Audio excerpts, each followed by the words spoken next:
ಸಮಸ್ತ ವೀಕ್ಷಕರಿಗೆ ಡಾಕ್ಟರ್ ಗುರುಪ್ರಸಾದ್ ಮಾಡುವಂತಹ ನಮಸ್ಕಾರಗಳು. ಆತ್ಮೀಯ ರೈತ ಬಾಂಧವರೇ, ಇವತ್ತು ಮತ್ತೊಂದು ವಿಚಾರವನ್ನು ತಿಳಿದುಕೊಳ್ಳೋಣ. ಬೇವಿನ ಮರದಲ್ಲಿನ ಹಣ್ಣುಗಳು ಪಕ್ವವಾದಾಗ, ಒಣಗಿದಾಗ ಅವುಗಳಿಂದ ಎಣ್ಣೆಯನ್ನು ತೆಗೆದ ನಂತರ ಉಳಿಯುವಂತಹ ವಿಶೇಷ ವಸ್ತುವನ್ನು ನಾವು ಹಿಂಡಿ ಅಂತ ಕರಿತೀವಿ.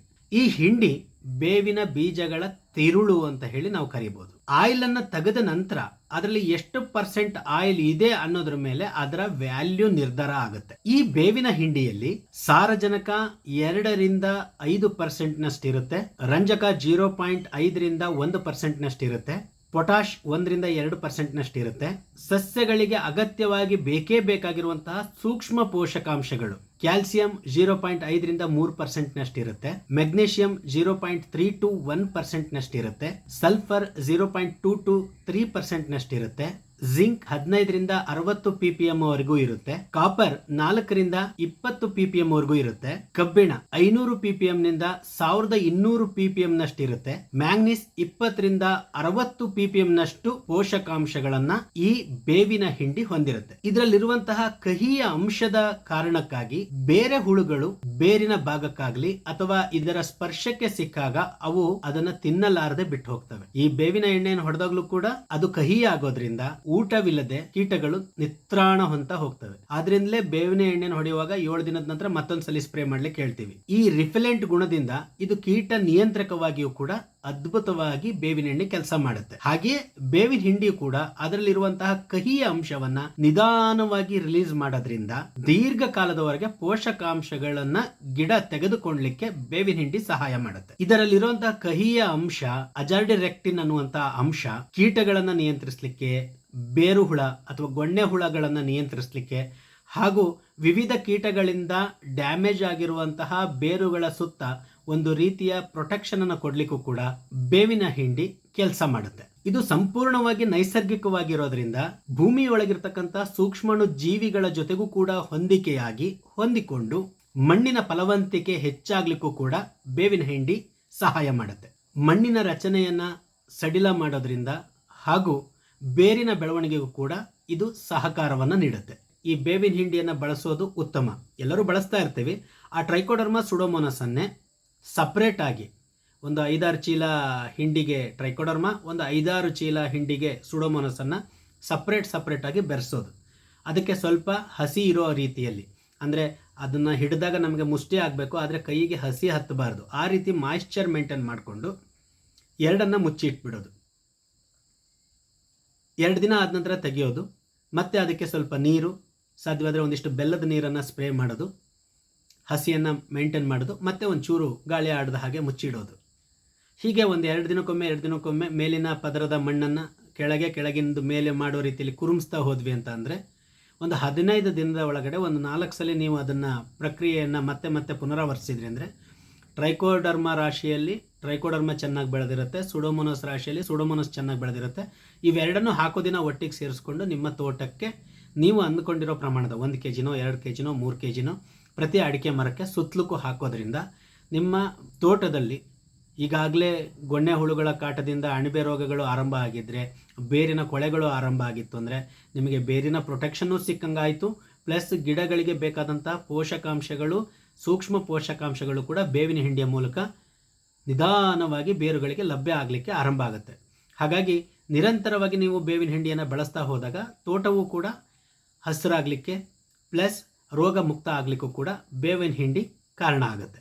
ತರಕಾರಿ ಬೆಳೆಯನ್ನು ಮಾಡುವಂಥವರು ಕೂಡ ಮುಂಚಿತವಾಗಿ ಪ್ಲಾನ್ ಮಾಡಿ, ನಾನು ಮುಂದಿನ ತಿಂಗಳು ಮೆಣಸನ್ನು ನೆಡಬೇಕು ಅಂದ್ಕೊಂಡಿದ್ದೀನಿ ಅಥವಾ ಮುಳುಗಾಯನ್ನು ಹಚ್ಚಬೇಕು ಅಂದ್ಕೊಂಡಿದ್ದೀನಿ, ನರ್ಸರಿ ಒಳಗೆ ನಮ್ಮ ಸಸಿಗಳು ರೆಡಿ ಆಗ್ತಾ ಇದ್ದವು ಅಂತಿದ್ದ ಹಾಗೆ ನೀವು ಒಂದಷ್ಟು ಚೀಲ ಬೇವಿನ ಹಿಂಡಿಯ ಜೊತೆಗೆ ಒಂದಿಷ್ಟು ಸಗಣಿ ಗೊಬ್ಬರವನ್ನು ಸೇರಿಸಿ ಅದಕ್ಕೆ 1 ಎಕರೆಗೆ 5-10 kgಯಷ್ಟು ಟ್ರೈಕೋಡರ್ಮಾ, 5-10 kgಯಷ್ಟು ಸುಡೋಮೋನಸನ್ನು ಸಪ್ರೇಟಾಗಿ ಆ ರಾಶಿಗೆ ಬೆಳೆಸ್ಕೊಂಡು ತಳಗೊಬ್ಬರವಾಗಿ ಬಳಸಿದ್ರಿ ಅಂತ ಅಂದರೆ ನಿಮಗೆ ಸಸಿ ಕೊಳೆಯುವಂಥದ್ದು, ಸಸಿಗಳು ಸಣ್ಣದಿದ್ದಂಗೆ ಮಡಚಿ ಬೀಳುವಂಥದ್ದು, ಬೇರಿನಿಂದ ಬರುವಂಥ ಅನೇಕ ರೋಗಗಳನ್ನು ಬೇವಿನ ಹಿಂಡಿ ಅದರ ಜೊತೆಗಿರುವಂಥ ಟ್ರೈಕೋಡರ್ಮಾ ಸುಡೋಮೋನಸ್ ಪ್ರೊಟೆಕ್ಷನನ್ನು ಕೊಡುತ್ತೆ.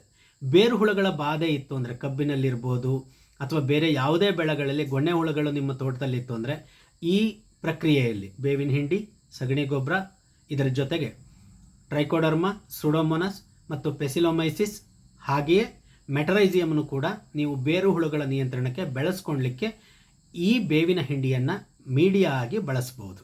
ನಮ್ಮ ಅಡಿಕೆ ತೋಟದಲ್ಲಿ ಬಹಳ ಕಾಲದವರೆಗೂ ಅಡಿಕೆ ಮರಗಳನ್ನು ನಾವು ಕಾಪಾಡಿಕೊಳ್ಳಲೇಬೇಕಾದಂಥ ಅನಿವಾರ್ಯತೆ ಇದೆ. ಅಲ್ಪಾವಧಿ ಬೆಳೆಗಳಿರ್ಬೋದು, ದೀರ್ಘಾವಧಿ ಬೆಳೆಗಳಿರ್ಬೋದು, ತೋಟಗಾರಿಕಾ ಬೆಳೆಗಳಿರ್ಬೋದು. ಅಡಿಕೆ, ತೆಂಗು, ಕಾಳುಮೆಣಸು, ಕಾಫಿ, ಶುಂಠಿ, ಅರಿಶಿಣ, ದಾಳಿಂಬೆ, ಕಬ್ಬಿನ ಬೆಳೆಗಳಲ್ಲಿ, ಹಣ್ಣಿನ ಬೆಳೆಗಳಲ್ಲಿ ಪ್ರತಿ ಮರಕ್ಕೆ 1-3 kgಯಷ್ಟು ಬೇವಿನ ಹಿಂಡಿಯನ್ನು ಹಾಕಲಿಕ್ಕೆ ಅಂತ ಹೇಳಿ ವಿಜ್ಞಾನಿಗಳು ನಿಮಗೆ ಶಿಫಾರಸನ್ನು ಮಾಡ್ತಾರೆ. ಜೊತೆಗೆ ತರಕಾರಿ ಬೆಳೆಗಳಲ್ಲಿ ಅಥವಾ ಫೀಲ್ಡ್ ಕ್ರಾಪ್ಗಳಲ್ಲಿ ಎಕರೆಗೆ 5-10 ಚೀಲಗಳಷ್ಟು ಬೇವಿನ ಹಿಂಡಿಯನ್ನು ಕೂಡ ಕೆಲವು ಸಾರಿ ಬಳಸಲಿಕ್ಕೆ ಹೇಳ್ತಾರೆ. ಇದಕ್ಕೆಲ್ಲ ಬಳಸಲಿಕ್ಕೆ ಹೇಳಬೇಕು ಅಂತಂದರೆ ಮೊದಲು ನಿಮ್ಮ ಮಣ್ಣು ಪರೀಕ್ಷೆ ಆಗಿರಬೇಕು. ಅದರಲ್ಲಿ ಯಾವ ರೀತಿಯ ಪ್ರಾಬ್ಲಮ್ಸ್ಗಳು ಇದ್ದಾವೆ ಅನ್ನೋದರ ಆಧಾರದ ಮೇಲೆ ಈ ಬೇವಿನ ಹಿಂಡಿಯನ್ನು ಎಷ್ಟು ಬಳಸಬೇಕು ಅನ್ನುವಂಥ ಪ್ರಮಾಣ ನಿರ್ಧಾರಿತ ಆಗುತ್ತೆ.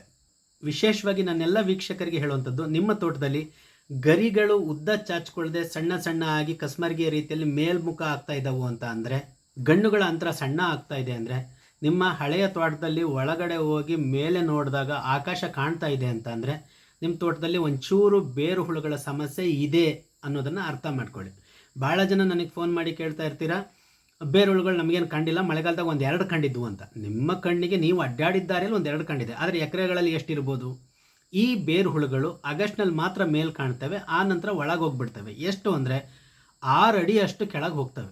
ಒಳಗೆ ಹೋದ ನಂತರ ಅಲ್ಲಿ ಬೇರುಗಳನ್ನು ಕತ್ತರಿಸ್ತವೆ. ಆ ಬೇರುಗಳನ್ನು ಕತ್ತರಿಸಿ ಅದು ಕೊಳೆತ ನಂತರ ಅವನ್ನು ತಿಂತಾ ಇರ್ತವೆ. 18 ತಿಂಗಳ ಜೀವನ ಚರಿತ್ರೆಯನ್ನು ಹೊಂದಿರುವಂತಹ ಬೇರು ಹುಳುಗಳು ಎಷ್ಟು ಸಾಧ್ಯನೋ ಅಷ್ಟು ಡ್ಯಾಮೇಜ್ ಮಾಡ್ತವೆ. ಇವು ಡ್ಯಾಮೇಜ್ ಮಾಡಿದ್ದು ಕಣ್ಣಿಗೆ ಕಾಣಲ್ಲ. 1ನೇ ವರ್ಷ, 2ನೇ ವರ್ಷ, 3ನೇ ವರ್ಷ ಮರಗಳು ಹಾಗೇ ಇದ್ದಂಗೆ ಇರ್ತವೆ. ಬರ್ತಾ ಬರ್ತಾ ಬರ್ತಾ ಬರ್ತಾ ಬರ್ತಾ ಗರಿಗಳು ಸಣ್ಣ ಆಗ್ತಾ ಆಗ್ತಾ ಒಂದೇ ಸಲಿಗೆ ಮರಗಳು ಒಣಗ್ತವೆ. ಇದು ಬೇರು ಹುಳುಗಳ ಲಕ್ಷಣ ಇರೋದನ್ನು ನಾವು ಸೂಕ್ಷ್ಮವಾಗಿ ಗಮನಿಸಬಹುದಾದಂಥ ಒಂದು ಸಂಗತಿ. ಹೀಗೆ ಬೇರು ಹುಳುಗಳ ಸಮಸ್ಯೆ ಇತ್ತು ಅಂದರೆ ಅವುಗಳ ಬೇರುಗಳನ್ನು ಕಡ್ದಾಗ, ಕತ್ತರಿಸಿದಾಗ ಅದರ ಮೂಲಕ ಬೇರೆ ಫಂಗಸ್ಗಳು ಮರವನ್ನು ಪ್ರವೇಶ ಮಾಡಲಿಕ್ಕೆ ಕಾರಣ ಆಗುತ್ತೆ. ಇದರಿಂದ ಆಹಾರದ ವ್ಯವಸ್ಥೆಯಲ್ಲಿ ತೊಡಕು ಆಗಿ ಮರಗಳು ನಿಧಾನವಾಗಿ ಸಾಯಲಿಕ್ಕೆ ಶುರುವಾಗ್ತವೆ. ಹೀಗೆ ಮರಗಳು ಸಾಯುವ ಕೊನೆಯ ಹಂತದಲ್ಲಿ ನಿಮಗೆ ಕೆಲವು ಮರಗಳಲ್ಲಿ ಅಣಬೆ ರೋಗ ಕೂಡ ಕಾಣುತ್ತೆ. ಅಣಬೆ ರೋಗ ಇದೆಯೋ, ಬೇರು ಹುಳುಗಳ ಬಾಧೆ ಇದೆಯೋ ಅನ್ನೋದನ್ನು ಗುರುತಿಸ್ಕೊಂಡು ಆ ಥರದ ಪ್ರಾಬ್ಲಮ್ ಇತ್ತು ಅಂದರೆ ಪ್ರತಿ ಮರಕ್ಕೆ 1-2 kgಯಷ್ಟು ಬೇವಿನ ಹಿಂಡಿಯನ್ನು ಕೊಡುವುದು ಉತ್ತಮ. ಶಿಫಾರಸಿನ ಪ್ರಮಾಣದಲ್ಲಿ ಸಾರಜನಕ, ರಂಜಕ, ಪೊಟ್ಯಾಷನ್ನು ಗಿಡಗಳಿಗೆ ಒದಗಿಸಿ, ಜೊತೆಗೆ ಉತ್ತಮವಾದಂಥ ಮೈಕ್ರೋ ನ್ಯೂಟ್ರಿಯೆಂಟ್ಗಳನ್ನು ಒದಗಿಸಿ ಪ್ರತಿ ಮರಕ್ಕೆ ವರ್ಷಕ್ಕೆ 100 ಗ್ರಾಮ್ನಷ್ಟು ಸಾರಜನಕ, 40 ಗ್ರಾಮ್ನಷ್ಟು ರಂಜಕ, 140 ಗ್ರಾಮ್ನಷ್ಟು ಪೊಟ್ಯಾಷ್ ಬೇಕಾಗುತ್ತೆ. ಇವುಗಳ ಜೊತೆಗೆ ಒಂದು 15 kgಯಷ್ಟು ಸಗಣಿ ಗೊಬ್ಬರ, 2 kgಯಷ್ಟು ಬೇವಿನ ಹಿಂಡಿ ಪ್ಲಸ್ ಒಂದು 15 kgಯಷ್ಟು ಹಸಿರೆಲೆ ಗೊಬ್ಬರನಾದರೂ ನೀವು ಒದಗಿಸಿದಾಗ ಆರೋಗ್ಯವಂತ ಬೆಳೆಯನ್ನು ಮುಂದಿನ ದಿನಗಳಲ್ಲಿ ನೀವು ಕಾಣಲಿಕ್ಕೆ ಸಾಧ್ಯ ಆಗುತ್ತೆ. ಈಗ ಈ ಬೇವಿನ ಹಿಂಡಿ ಬಗ್ಗೆ ಯಾಕೆ ವಿಡಿಯೋ ಮಾಡ್ತಾ ಇದ್ದೀನಿ ಅಂತಂದರೆ, ಹಲವಾರು ವರ್ಷಗಳ ಕಾಲ ನನ್ನ ತೋಟಕ್ಕೆ ಹಾಕಲಿಕ್ಕೂ ಕೂಡ ನಾನು ಉತ್ತಮವಾದ ಬೇವಿನ ಹಿಂಡಿಯನ್ನು ಹುಡುಕಾಟ ಮಾಡಿದೆ.